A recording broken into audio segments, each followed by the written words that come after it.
Salut! Comment ça va? Alors on m'a dit qu'il fallait que je donne de mes nouvelles. Alors bon quand même, je me résous à tourner une petite vidéo, voilà, pour la famille, pour les amis, et pour tous ceux qui m'ont dit «Ah, t'avais promis de faire une vidéo!»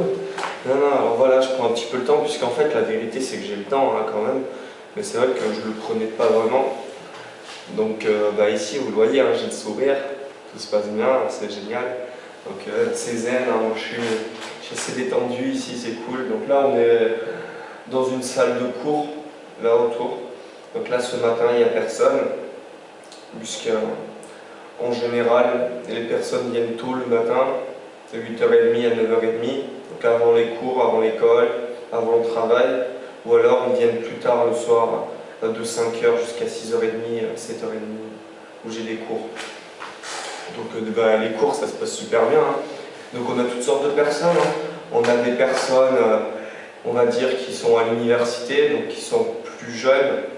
Par exemple, des personnes qui ont 18, 20, 21 ans et qui apprennent le français pour l'école et puis pour immigrer ensuite au Canada. Et puis on a des personnes qui travaillent pour la plupart et qui apprennent le français pour immigrer au Canada, puisque actuellement la politique d'immigration fait que s'ils parlent correctement français, ils puissent passer un examen et peuvent ensuite devenir canadiens et gagner un peu plus d'argent et échapper un petit peu à la pollution à Bishkek. Parce que bon, ici c'est vrai que le pays est un petit peu coincé, puisque bon, c'est vrai qu'il y a quasiment aucune production, et puis bon, un pays ça consomme quand même. Donc ici c'est pas la vie rêvée pour les gens qui sont nés ici, je pense. Donc c'est vrai que c'est bien ce qu'on fait. Alors on va parler un peu de ma famille d'accueil, quand même. Alors ma famille d'accueil, ils sont géniaux. Hein.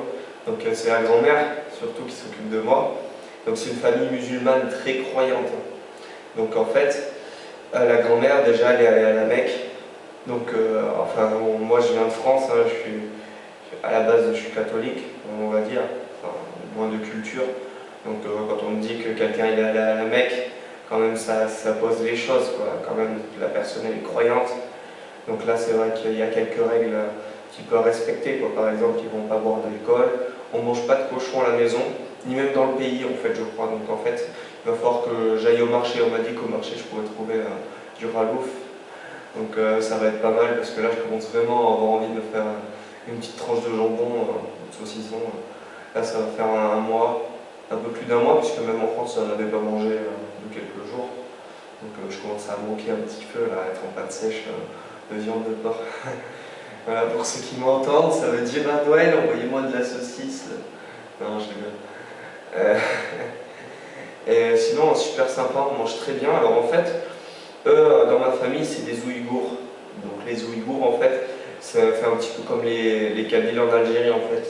Les Ouïghours, il y a 800 et quelques années, 830 ans, si ma mémoire est bonne, ils se sont frités avec les Kirghizes, mais ils ont perdu. Donc ils ont pris de territoire. Donc il y a des Ouïghours au sud, plus vers le Tadjikistan et l'Afghanistan, et puis d'autres plus à l'est vers la Chine, puis d'autres au nord vers le Kazakhstan. Donc tout ça, ça s'est un peu mélangé, et puis maintenant ils se retrouvent dans les villes, puisqu'ils n'ont plus trop de territoire, puisqu'il faut bien bosser, manger. Voilà, donc ça fait qu'ils sont réputés pour leur nourriture.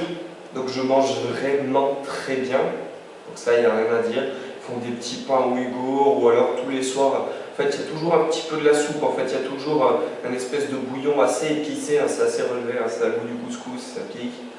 Et il y a toujours des pommes de terre ou alors des spaghettis. Alors j'ai commencé à apprendre à manger avec des baguettes. C'est déjà pas mal. J'ai mangé 2 fois avec des baguettes. Et j'ai tombé qu'une seule pomme de terre. Et j'ai évité mon pantalon. Je l'ai renversé par terre.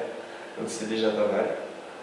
Sinon, dans la famille, il y a qui? Il y a le père. Donc les parents sont séparés. Hein. Donc moi je vis avec la grand-mère, le père, il y a la tante. La tante, elle a l'air un peu neuneuse sur les bords. Dans sa journée à prier et à jouer avec des pièces. Mais bon, je m'en fous un petit peu, quoi, puisque bon, je m'en fous, je lui parle pas. Enfin, on se croise, on rigole, des fois on se tape un fou rire, mais sans plus. Elle reste un peu enfermée dans son coin. Et puis sinon, ouais, il y a les copains du père, quoi, les cousins, les oncles et tout, qui sont super sympas. Et puis il y a 3 filles, quoi. Il y a Malika, qui a 18 ans, donc à qui je donne des cours. Et puis on a également donc Malia, 16 ans, et Orsana, 13 ans, sont de la famille. Voilà. Donc pour les noms des grands-parents, la grand-mère on l'appelle Appa. Appa ça veut dire grand-mère, donc je ne sais pas son prénom, et puis son père c'est Océanie. Voilà. La maison est assez grande, hein. On est à 15 km du centre-ville, donc c'est plutôt pas mal. En transport en commun, j'en ai pour 15 minutes. Je paye 4 centimes d'euros le bus. Donc, ça va, je ne me ruine pas. Je fais peut-être même des économies par rapport à ma voiture en Ardèche. Et puis, donc c'est la banlieue, hein, donc c'est sale, hein, il y a de la boue de partout, il n'y a pas de poubelle au bord des routes, c'est tout crade. Et sinon, la maison elle est grande quand même, hein, il y a les toilettes, il n'y a pas de salle de bain, c'est un sauna, un grand sauna. Et puis après, il y a plein de petites chambres, c'est sympa. Mais on a quand même plein de petits trucs qui sont interdits, avec par exemple la culture musulmane, je ne savais pas. Par exemple, bon, l'alcool, ça, je savais que c'était interdit. Bon, moi j'ai le droit de boire dans ma chambre ou devant moi, ils sont très tolérants. J'ai le droit de fumer aussi à la maison. Mais on n'a pas le droit, par exemple, de jouer aux cartes. Ils sont très superstitieux. Par exemple, le soir, là, j'ai appris aux filles à jouer au poker, au monteur, à la bataille, corse, tout ça. Et donc le soir, si la grand-mère n'est pas couchée ou si elle se lève, il faut vite cacher les cartes. Moi j'ai le droit d'avoir mes cartes et de jouer tout seul, mais les filles n'ont pas le droit de jouer aux cartes. Et encore moins de miser de l'argent. L'autre jour on a fait un poker avec du fric. Si la grand-mère elle nous était tombée dessus, je crois qu'on aurait passé un sale quart d'heure. Voilà. Mais bon, dans l'histoire j'ai gagné 300 sommes, donc c'est rien du tout, hein. 300 sommes ça fait moins d'1 euro. Et ici ça fait beaucoup de billets, donc c'est rigolo, le poker. Voilà. Donc dans la famille tout se passe bien, c'est super. Ils prennent soin de moi, ils me font bien à manger, ils font mon lit, ils lavent mon linge, tout. Je fais rien du tout, c'est plutôt pas mal, c'est des bonnes vacances. Alors il y a un truc aussi qui est très particulier, c'est que le matin on mange. On mange beaucoup le matin, on mange les restes du soir.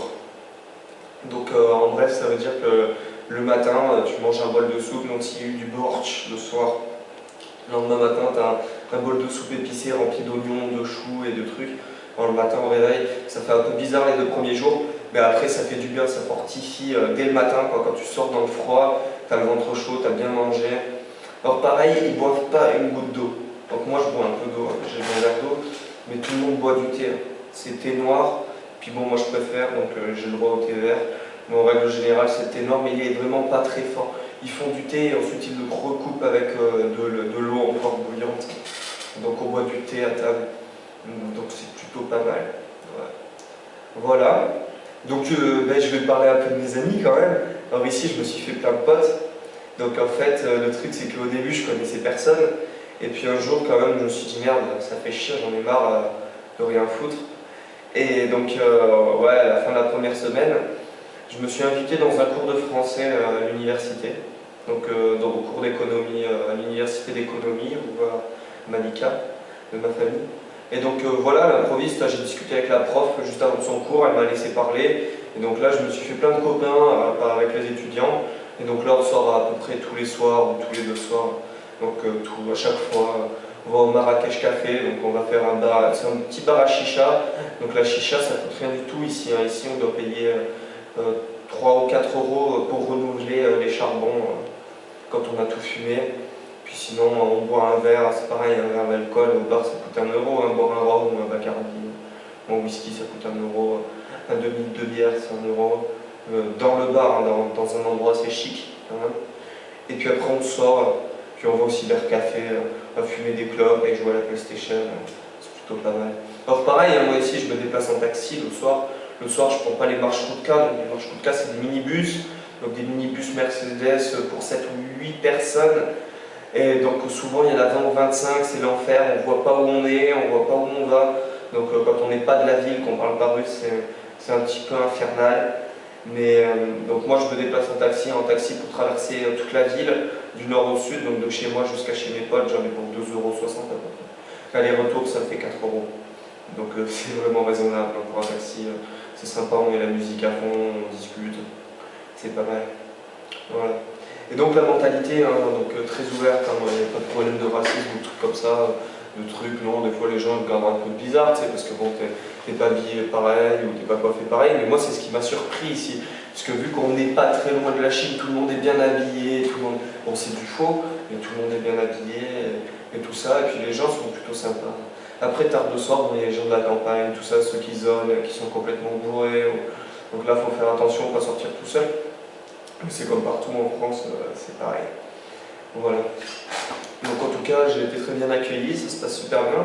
Puis ben, là, je referai une petite vidéo là, prochainement, là, à la salle de sport ou dehors en ville, histoire de raconter un peu les activités, qu'est-ce que je fais, parler un peu des cours de français.